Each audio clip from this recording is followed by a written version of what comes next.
A baby puffin is called a puffling, which is really cute. They're really good swimmers, not so great flyers. When a puffling is fledging, it can get very distracted and end up flying towards the lights of the town. It happens once a year and people know when it's coming. There's always so many. It really does take a village to rescue these pufflings. We will check them over and then release them back into the wild.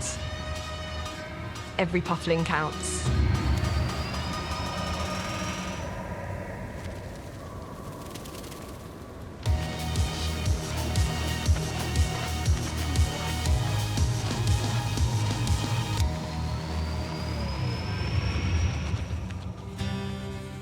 The town of Westman Islands is very unique. It's surrounded by big, tall mountains that were created out of volcano lava, which jut right out of the sea. And there are puffins in sort of every crevice that you can find. Millions of birds each year come and nest and build a life, just like we do here on the island. The puffins here mate for life. They search for each other, they get separated, they find each other again. They are very similar to humans in a way. For every person living on Iceland's Westman Islands, there are roughly 400 Atlantic puffins. Up to 20% of the world's puffin population breeds here in summer. But globally, they are in decline and endangered in Europe. Every year, biologists like Canas count the newest generation of birds, the pufflings. They're very funny, they have lots of personality. I just wanted to work with these birds to know more about them, and they are just really awesome. We're just checking out the breeding success around every colony. Puffin parents arrive at the islands to homestead after nearly a year at sea. They reuse a burrow or dig a new one and carefully construct a nest inside. It can get quite deep. We have some burrows that go like 3 meters inside the cliff. We use these cameras that are attached to this long tube. They lay one egg, only one, and they incubate the egg. 6 weeks later, a baby puffling hatches. The parents raise it together, taking turns to find food. Using these goggles, we can actually see how they are growing up and if they are ready to just fledge.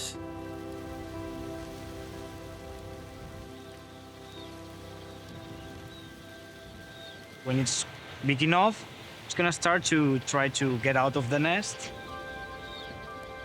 After 3 long months living underground, the puffling emerges, ready to take flight.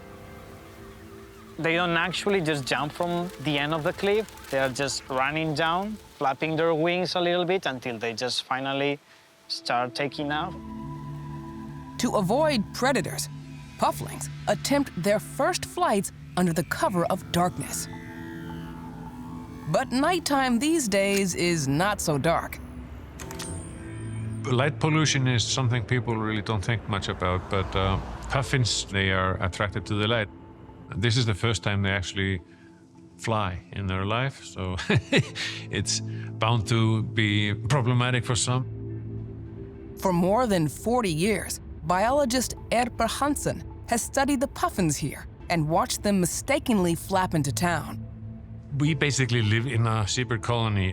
It's only 200-300 meters away from the harbor. I think it was in the 30s, when there was only one light in town. That's where all the pufflings landed. Pufflings use the moon's glow to find the sea. But the town's lights overpower the moon. Because the town of Westman Islands is so isolated, it can be the only light that the pufflings will see aside from the moon. This kind of light pollution is a problem all over the world. It interferes with birds' ability to navigate at night. Some will circle light sources until they run into windows or collapse from exhaustion. To combat the problem, more than 50 cities in North America and 7 European nations have passed anti-light pollution legislation. But Westman Islands requires a more homegrown solution. Our town have made great efforts to reduce the lighting around puffling season, but even a single light can attract pufflings.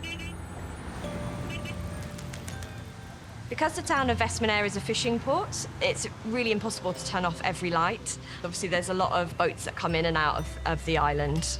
We don't want things like boats crashing and cars crashing. The result, thousands of fledglings fly into town every summer and get trapped. Pufflings, rather, are not great flyers when they're first born. They have to flap their wings really, really hard. They have denser bones, so they can actually just get stuck there and die. But the people of Westman Islands aren't going to let that happen. The villagers have a plan to save their beloved birds. Kids, it's time. Chop, chop. I started going for puffling catching when I was a kid with my father and then my big brother. I have been doing it for 45 years. When I got kids myself, as soon as they could walk or run, I started taking them. Fincy and his family are going on puffling patrol. Puffling patrol is the community going out pretty much every second of the day, searching for pufflings that may be weak, disoriented, or injured, collecting them, checking that they're okay. Families all over town make puffling patrol an annual tradition, and have done so for almost a century. Probably they will all starve to death if we don't catch them. We are not going to let that happen.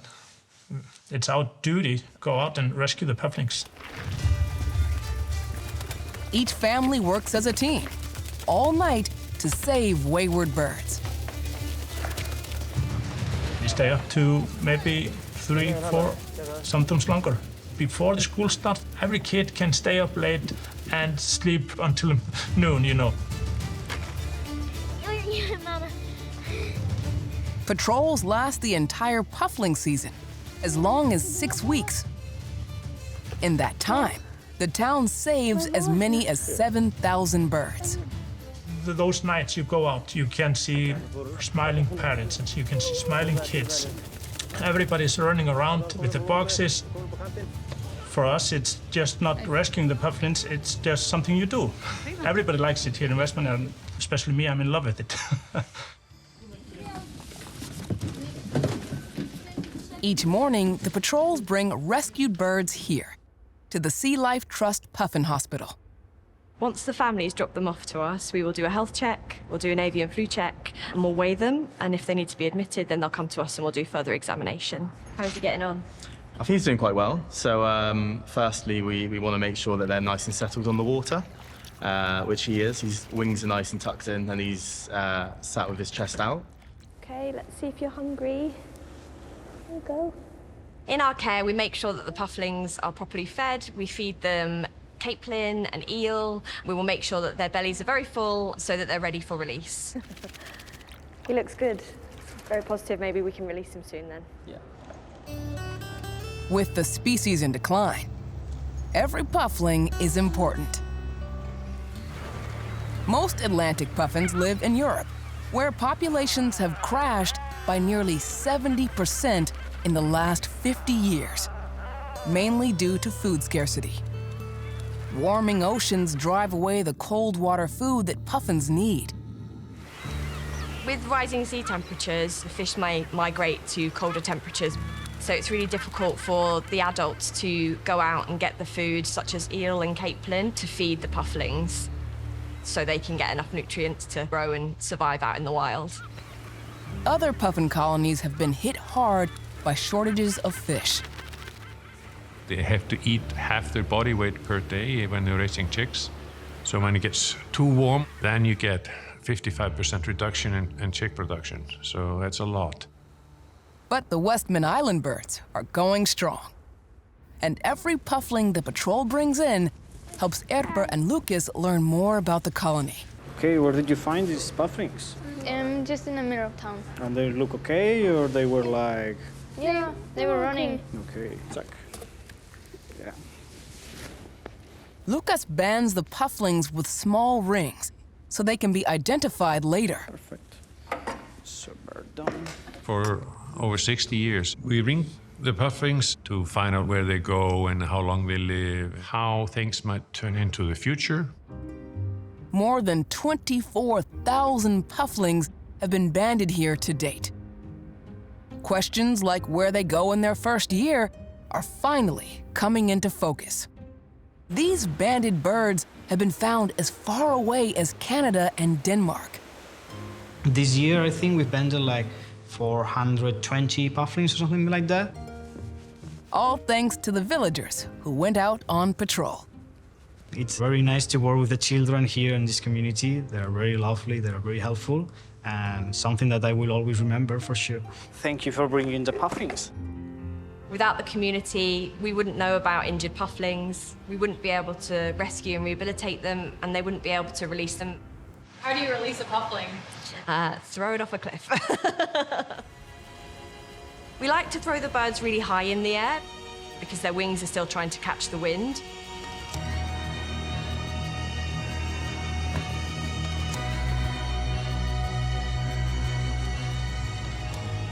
It's really exhilarating releasing a puffling and seeing them kind of go off into the wind and into the sea, ready to live the rest of their life.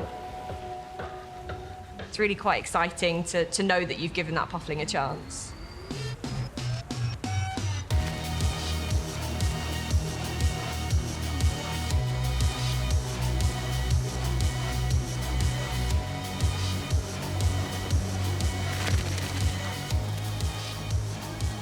We all love it. You never get too old to rescue pufflings. This is part of who we are. Every puffling counts, yes. Of course, every puffling counts.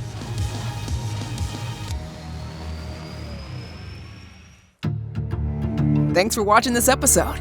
If you'd like to dive deeper into this story or learn how you can help protect biodiversity near you, visit wildhope.tv. And come back on Mondays for more Wild Hope right here at PBS Nature on YouTube.